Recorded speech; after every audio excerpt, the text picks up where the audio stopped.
اللہ وبرکاتہ. نحمدہ ونصلی علی رسولہ الکریم، اما بعد. محترم بزرگوں اور دوستوں، قرآن میں اللہ تبارک و تعالیٰ نے ہمارے نبی صلی اللہ علیہ وسلم کو اس بات کا حکم دیا کہ اللہ سے یہ دعا مانگے کہ اے میرے رب میرے علم بڑھا دیجیے، کیونکہ علم ایک ایسی چیز ہے جو بندے کو خدا کی پہچان کراتی ہے. علم بندے کو خدا کا خوف بڑھاتی ہے. علم ایک ایسی روشنی ہے جس سے جہالت کے اندھیرے ختم ہو جاتے ہیں. علم ایسا مخلص دوست ہے جو کبھی دھوکہ نہیں دیتا بلکہ وہ انسان کی حفاظت کرتا ہے. قرآن میں اللہ تعالیٰ فرماتے ہیں کہ اللہ سے تو صرف علم والے ہی ڈرتے ہیں. علم سے انسان کے اعمال صحیح اور قبول ہوتے ہیں.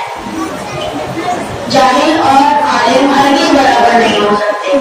آپ صلی اللہ علیہ وسلم فرماتے ہیں کہ ایک عالم 1000 عبادت کرنے والوں سے افضل ہے.